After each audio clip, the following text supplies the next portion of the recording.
The Kiwi Farms were once an internet forum best known for documenting the history of Christine Weston Chandler, best known as Christian, an internet lolcow known for creating Sonichu, their insane ramblings about how the real world and the fictional world were going to merge together, and more recently for allegations that have ended them up in prison surrounding claims that they involved themselves in illicit and illegal ways with their mother who suffers from dementia. From the creation of the Kiwi Farms, they were never known as a welcoming and friendly site. The site has always been home to degenerates who've engaged in doxing, harassing, and sometimes even showing up at the house of Christine Weston Chandler for the sake of trolling them, or on certain occasions even taking it further than that and scamming Christine out of several $1,000s. But until now, the platform had never blatantly outright represented themselves as a hate forum dedicated to harassing people. Over time, the Kiwi Farms have expanded. They no longer discuss Christine solely, and now discuss whoever piques their interest. At this point, there's probably a forum surrounding any controversial figure on the internet, dedicated to doxing them, sharing private information surrounding them, and discussing why this person is worthy of harassment. These forums can, on occasion, be incredibly insightful and beneficial for gathering information. In fact, I myself have used them for information on videos in the past. But because these sites allow unfiltered anonymous hatred to be spread, the platform has gathered a reputation for being involved and connected to several major controversies and harassment campaigns. Kiwi Farms' name was directly linked to the Christchurch mosque shootings, which got the site blocked in New Zealand. And alongside that, the platform's name has also been mentioned in regards to the suicide of someone they were targeting. And although it's inarguable that Kiwi Farms was punished for their involvement in these tragedies, nothing compares to the recent controversy and how they've been punished for it. But before this video begins, you get to enjoy my content at absolutely no cost. So I would appreciate if you could consider subscribing to help support me and so that you can see other content I make. I also believe it's important for me to mention that you can also follow my Twitter. YouTubers are very well known for having their channels hacked or otherwise being terminated for unfair reasons, and I would appreciate if we could reach 10,000 followers on my Twitter so that if anything was to happen to this channel, I would have a safety net so that I could hopefully get in contact with YouTube and recover it. But back on topic. Kiwi Farms recently effectively dug themselves a grave when they started targeting known trans advocate Keffals. On August the 5th, 2022, Keffals was swatted and arrested after an email was sent to members of the London, Ontario City Council claiming to beat Keffals with the intent to kill her mother. This swatting led to Keffals' computers and phones being seized by the police, and Keffals said that the London Police Service had used her dead name during the arrest, as well as in the wellness check on her mother. The police, while talking to Keffals' mother, had misgendered Keffals, and when arresting Keffals had pointed a gun in her face.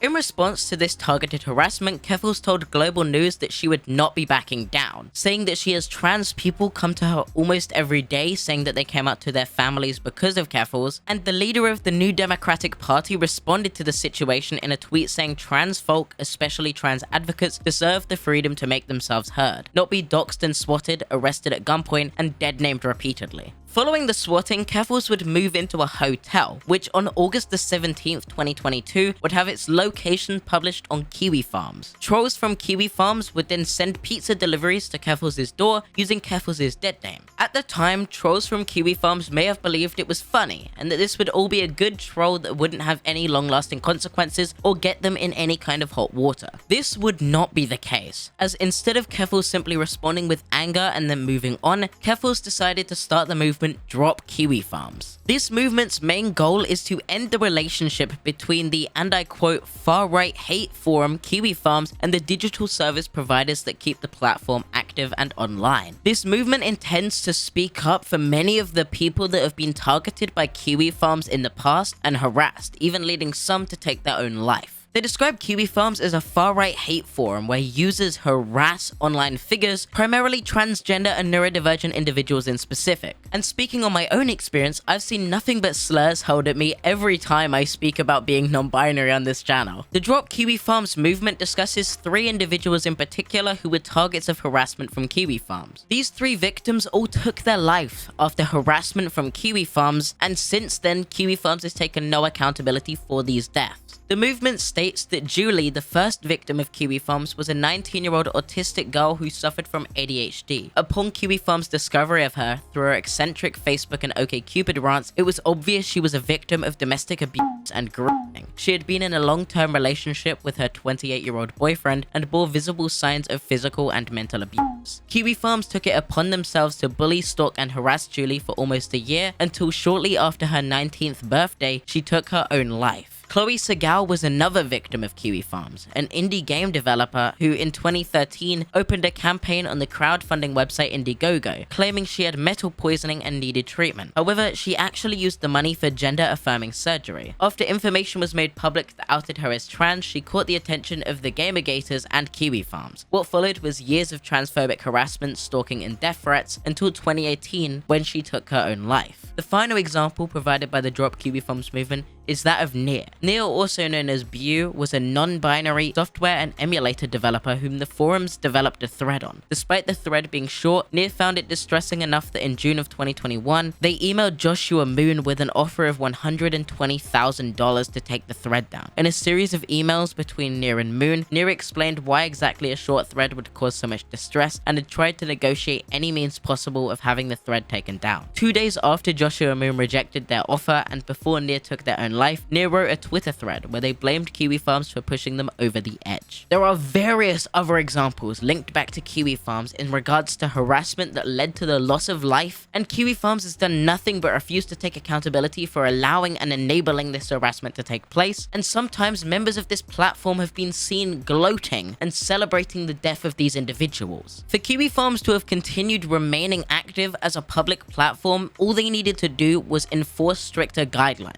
Make it so people couldn't harass random victims to the level they were simply for existing. Kiwi Farms could not continue operating in the way they were without receiving further backlash, and that's all too clear now. At first, after heavy requests for Cloudflare to stop providing DDoS protection to Kiwi Farms, they would release a cowardly response. This response would distance themselves from any involvement with protecting or enabling any behavior Kiwi Farms engaged in, and say that they wouldn't censor the platform to avoid an abuse of power. But as Keffals highlighted in a quote by Bishop Desmond Tutu, if you are neutral in situations of injustice, you have chosen the side of the oppressor. If an elephant has its foot on the tail of a mouse and you say that you're neutral, the mouse will not appreciate your neutrality. As highlighted by the Drop Kiwi Farms movement, Cloudflare had been willing to take down 8chan because 8chan had proven themselves to be lawless and that lawlessness had caused multiple tragic deaths, but yet they'd seemingly refused to take action against Kiwi Farms for quite literally the same thing. This response was simply not acceptable for the Drop Kiwi Farms movement, and as such they continued to push forward, keeping the pressure on Cloudflare until they inevitably released an updated response that made the correct decision. Cloudflare's CEO, Matthew Prince, would state, "We have blocked Kiwi Farms. Visitors to any of the Kiwi Farms sites that use any of Cloudflare's services will see a Cloudflare block page and a link to this post. Kiwi Farms may move their sites to other providers and in doing so come back online, but we have taken the steps to block their content from being accessed through our infrastructure." And I think people should understand how important this is. Whether you like Keffals or not, personally it doesn't really matter to me. I don't know a lot about Keffals and I don't really care to. I think we can all recognize that this is an important and beneficial decision for Cloudflare to make. Taking Kiwi Farms down and removing their protection means that Kiwi Farms is not able to host an unfiltered platform that harasses people, sometimes to the point of suicide, and get away with it. I understand that saying so will probably set a target on my back if Kiwi Farms ever comes alive, but I personally don't care. Kiwi Farms is a platform that I believe can be beneficial for gathering information on various people when making a video like one of mine. It can be really good for research when you have a whole laid out forum that is not afraid to publish any information about a person possible. However, Kiwi Farms' harm very clearly outweighs the good, and I don't believe the platform should be allowed to exist as long as it remains in its current state.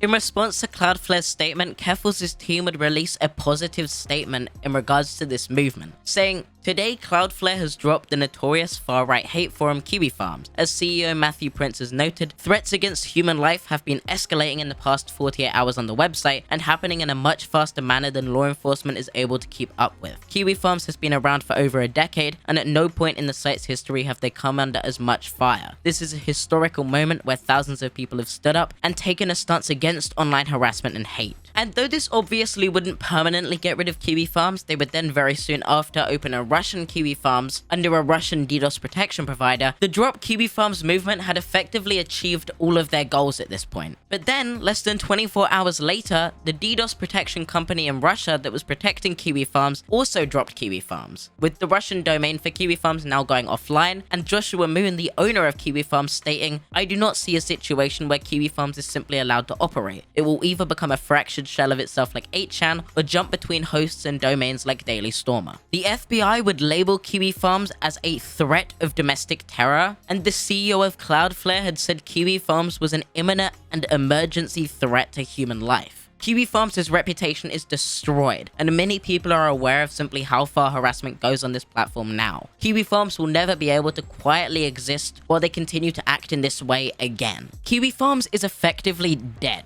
and honestly, the only person I can see taking this news terribly is Gino Samuel, the poor fella who's been documenting Chris Chan's history for years now. I can't imagine this has been great news for him, knowing probably all of the information he collects for those incredibly insightful and amazing videos he makes is now gone. I really hope for his sake he's archived it, otherwise I imagine at this point he's crying on the floor. For quite a long time now, I've never had any major issue with Kiwi Farms outside of them just being a generally toxic and gross degenerate community, but with recent information, I have to say I believe this is ultimately the best decision, and even if I don't necessarily really know anything about Keffals, nor do I care to, I believe they made the right call, and I can't help but respect them for taking down a community that has harassed and been proven to be linked back to various suicides of individuals that were targeted by it. I know Kiwi Farms will probably exist in some form for the quite distant future, and I know there's other platforms that do similar things to Kiwi Farms that still exist, but I do still think this is an incredible outcome. Or that's my opinion at least. The people at Kiwi Farms believe everyone is entitled to an opinion, right? Freedom of speech is the argument they keep presenting as to why the platform should exist, so I believe my opinion is perfectly valid, and you should respect it. That being said, I would love to hear your opinion, any opinion at all, in the comments below. I really don't have any strong opinions here, so thank you for watching. If you are new to the channel, I'd appreciate a subscription. It would help support the channel and also means you get to see other videos like this in the future. And also, you can check out my Twitter if you'd like to support me in case anything bad happens to this channel so I can recover it, and also so you can see more content from me in the near future. I know I should be uploading more, and I'm really sorry that I take a break right after I hit 100k to go to a convention with the right opinion, and then just continue to not upload after I get back. I really do want to get back into my flow for making content, and I'm sorry. Please forgive me. I'll try and make sure these gaps are a lot shorter in the future. And with that being said, I'll see you next time. Peace.